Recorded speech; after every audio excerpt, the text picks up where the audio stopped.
وأشهد أن محمدا عبده ورسوله يا نبي الله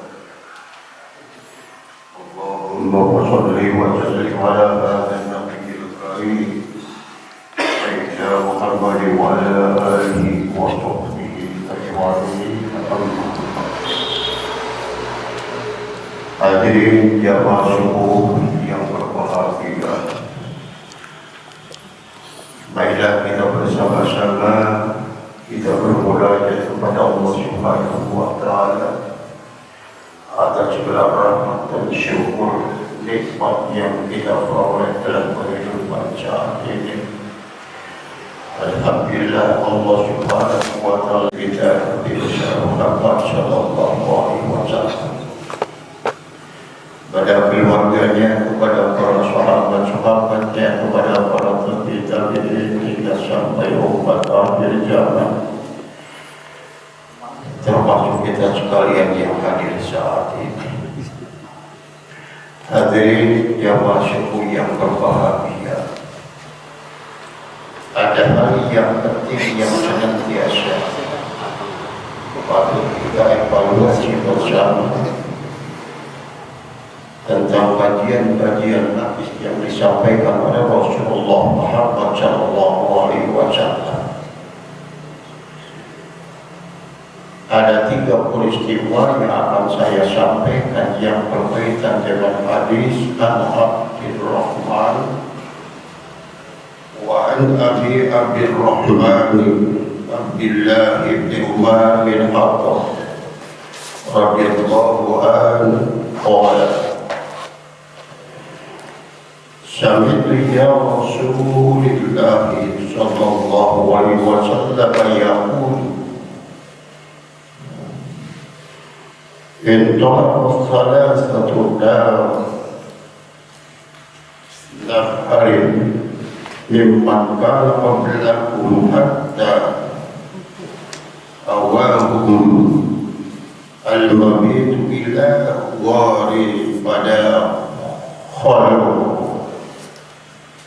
al-hadis dan selanjutnya. Hadirin wa hadirat jamaah yang berbahagia, kita sudah mendengar kalau dalam hadis lain syafa'at yudhilluhumullahu fi dhillihi yawma la dhilla illa dhilluh. Ada 7 golongan yang senantiasa akan memperlindungan dari Allah Subhanahu wa Ta'ala ketika pada hari kiamat. Yang pertama adalah al-imam al-adil, seorang pemimpin yang adil, seorang imam yang amanah, itu mendapat perlindungan dari Allah Subhanahu wa Ta'ala. Yang kedua adalah wasyabun nasya'a fi ibadatillah, seorang pemuda mulia yang Allah berikan usianya dan beribadah. Yang ketiga warajulun qalbuhu mu'allaqun bil masajid, seorang laki-laki yang selalu berjamaah di masjid dan teringat hatinya akan selalu taqarrub kepada Allah Subhanahu wa Ta'ala. Kemudian selanjutnya warajulun da'athum dhata mansabin wa jamalin wa qala inni akhafullah. Inilah seorang pemuda remaja yang senantiasa diuji oleh Allah Subhanahu wa Ta'ala ketika ia diajak seorang wanita yang cantik untuk berbuat zina. Dan bagaimana? Dan seorang rajul, seorang laki-laki itu, maka dia berkata, ini akhafullah, saya takut kepada Allah Subhanahu wa Ta'ala. Selanjutnya warajulun tasaddaqa bi shadaqatin wa ahbaha hatta la ta'lama shimaluhu ma tunfiqu yaminuhu. Seorang hamba Allah yang senantiasa berbuat ilmu sedekah dan jariyah, akan tetapi apa yang disampaikan oleh tangan kanannya, tangan kirinya tidak pernah tahu tentang apa yang disedekahkan, yang dijariahkan. Tangan kiri ini dijelaskan adalah takwil sebagai tetangga atau sahabat atau teman. Tidak pernah ia memberitahukan saya telah bersaudara. Selanjutnya waqadul Allah khaliyan faqad aina, seorang laki-laki yang senantiasa selalu berzikir kepada Allah, takut kepada Allah, bertobat kepada Allah. Ketika ia bangun di tengah malam dan kemudian berpikiran dari maka itulah kesungguhan dalam bertobat. Nanti pada hari kiamat akan memperoleh perlindungan dari Allah Subhanahu wa Ta'ala. Kemudian ada lagi dua golongan yang senantiasa berkumpul bersahabat semata-mata karena satu agama, lalu ia berpisah karena berbeda agama, berbeda keyakinan. Dari ketujuh persoalan ini sungguh luar biasa, dan saya hubungkan dengan kitab Dalilul Walid. Maka di sebuah hadis ini diungkapkan oleh Abdul Rahman, ya, dari Abdul Rahman, ya, di situ dijelaskan bin Umar bin Khattab dalam hadis ini terungkap salah satu daftar ada tiga golongan yang senantiasa pergi ke suatu tempat, ya. Di sini salah satu daftar tiga golongan.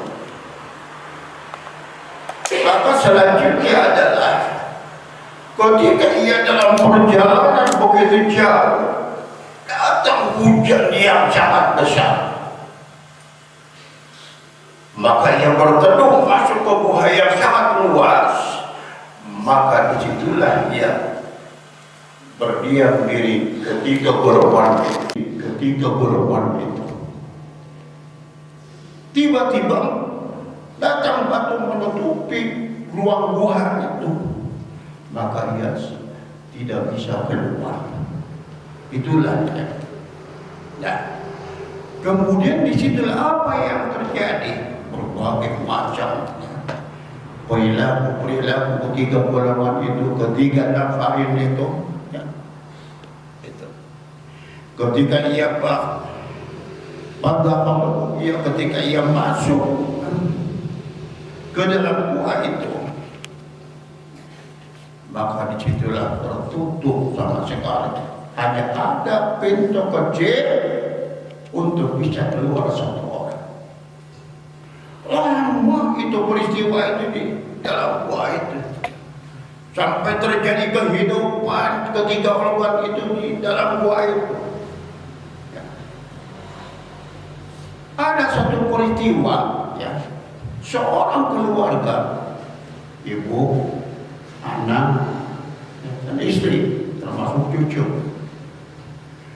Dan pada saat itu seorang ibu sedang tidur. Ya.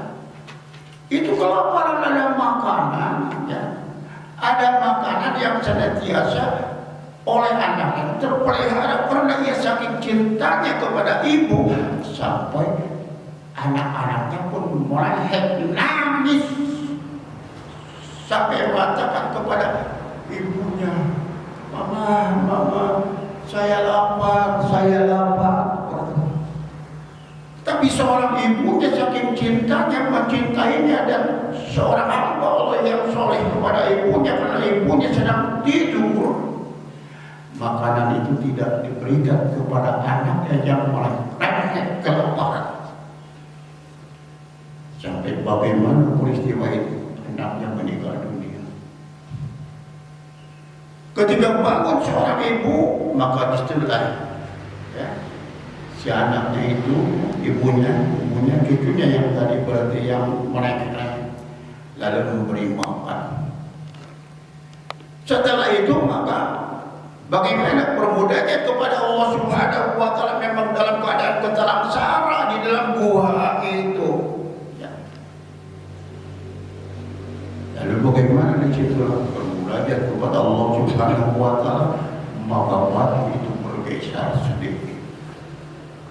Itu dalam sebuah hadis. Nah, kemudian pada kelompok yang kedua ada seorang laki-laki yang mencintai kepada seorang wanita yang cantik dalam itu, lalu ia berjanji, bagaimana mau nggak tidur dengan saya? Dengan janji diberi kepada ibunya sejumlah 120 dirham. Ya. Lalu ibunya menolak dan laki-laki itu pergi. Lama-kelamaan datang lagi. Ya. Kepada wanitanya, bagaimana jika seandainya engkau, apakah mau diterima ini sejumlah 120 dirham? Kata laki-laki itu. Maka diterimalah oleh wanita itu. Ketika ia sudah dibuka kayaknya, sudah dibuka celananya, pornoklah sekali. Sampailah kepada dua pimpin dan pahanya itu, seorang laki-laki dan wanita itu. Tiba-tiba wanita itu ingat, ittaqullah, ittaqullah. Maka si laki-laki itu langsung pergi meninggalkan wanita itu dan tidak dibawa yang sejumlah 120 dirham. Dan bagaimana yang keduanya, golongan yang kedua munajat kepada Allah, memohon dibukakan pintu, lalu batu itu bergeser sedikit. Itulah Allah memberikan perlindungan. Akibat seorang hamba yang melakukan perkiraan, tiba-tiba ia sadar, ittaqullah, takutlah kepada Allah Subhanahu wa taala. Allah mengabulkan doa munajat pada saat itu, golongan yang kedua. Yang ketiga, ada seorang laki-laki, seorang rajul, ya laki-laki. Kemudian ia bekerja. Selama ia bekerja di dalam gua itu, ia tidak pernah menerima upah. Ia ada upahnya, tapi ia tidak pernah terima. Lalu bagaimana seorang laki-laki itu pergi? Ya. Dan tiba-tiba seorang majikan pada yang ada dalam gua itu, ini upah seorang laki-laki yang kerja tidak saya bayar, tapi dikumpulkan terus. Memang pintu ada kan sudah terbuka, pintu ke satu, pintu kedua. Ya, bergeser batu yang pertama, bergeser batu yang kedua, tidak pintu. Maka si majikan itu dari upahnya itu semua dimodalkan, beli sapi, beli kambing, ya.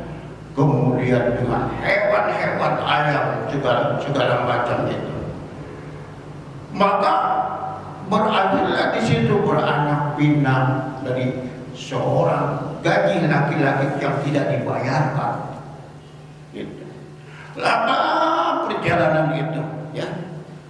Nah, disitulah. Seperti di sini dijelaskan dalam hadis ini, ya.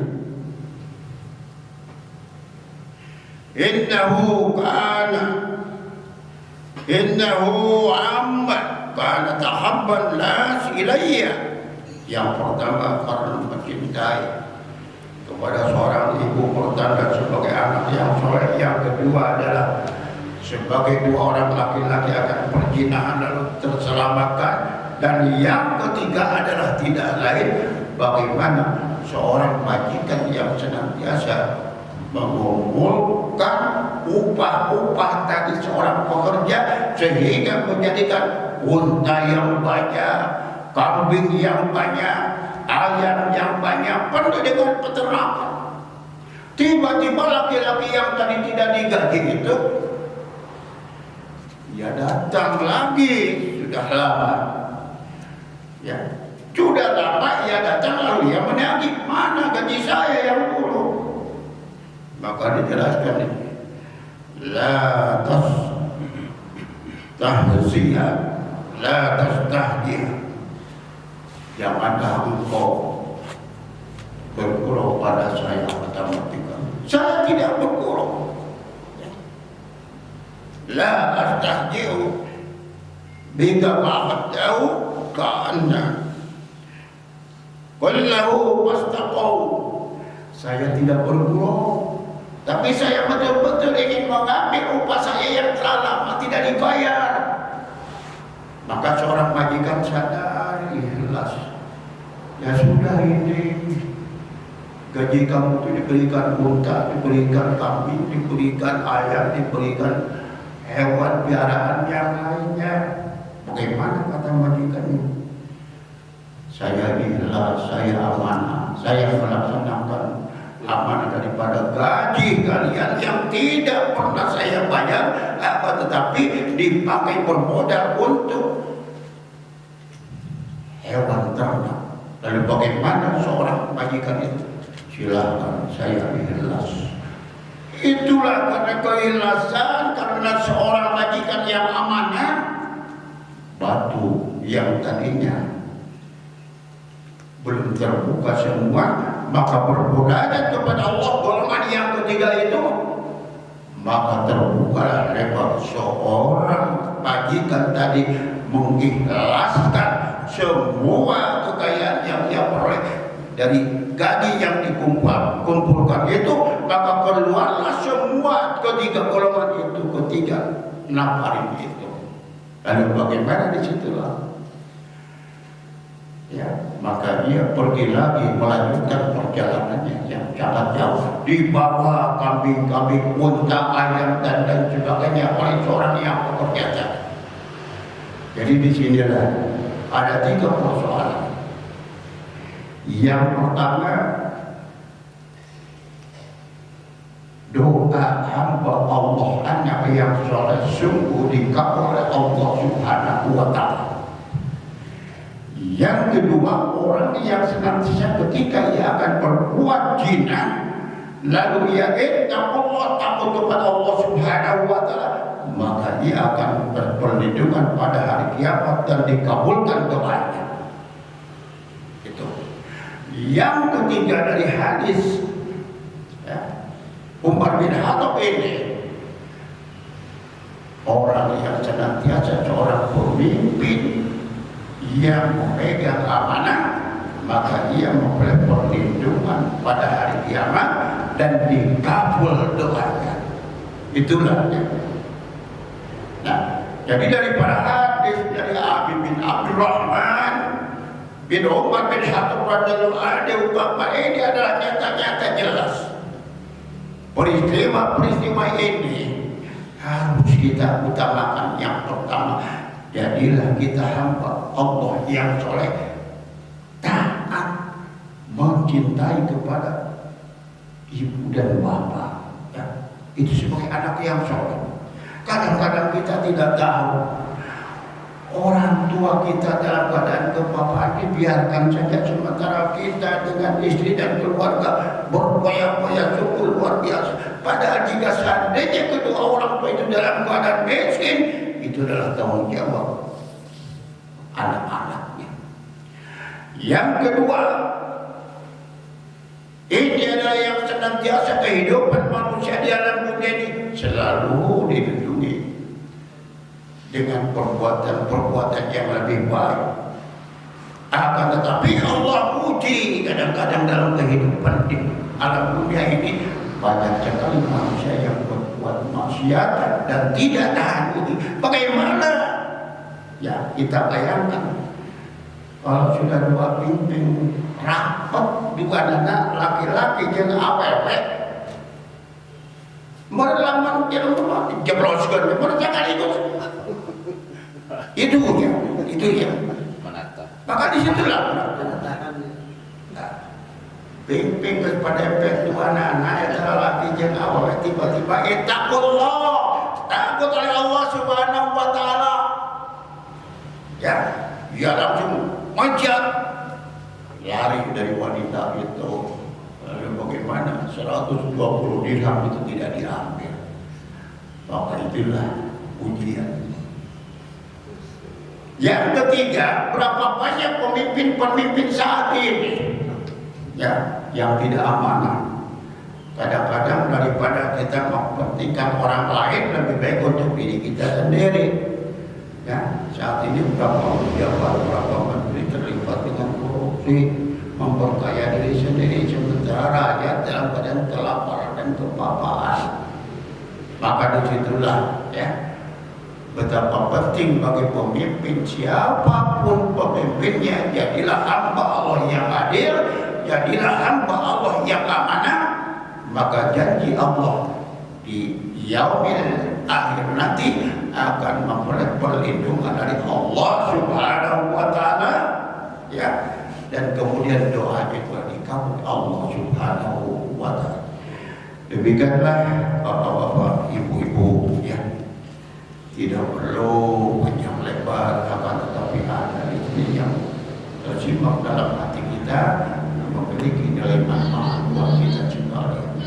Allahu amin ya alamin. Alhamdulillah rabbil alamin. Anta ta'amil hatta yu'amin wa yu'amin makidah ya rabbana alhamdulillah wa yabaghi jalali wajhika wa ya Allah, kuatkanlah iman kami ya Allah ya Rabb ya Allah. Berilah kekuatan iman dan takwa kami dalam menghadapi kehidupan ini. Sungguh luar biasa. Allah berikan ujian kepada kami ya Allah, jauhkanlah ujian kepada kami yang sekiranya kami tidak mampu menghadapi. Allahumma rabbana atina fid dunya hasanah wa fil akhirati hasanah wa qina adzabannar. Walhamdulillahi rabbil alamin. Terima kasih. Mohon maaf ada salah kekurangan. Wallahu a'lam bishawab. Wassalamualaikum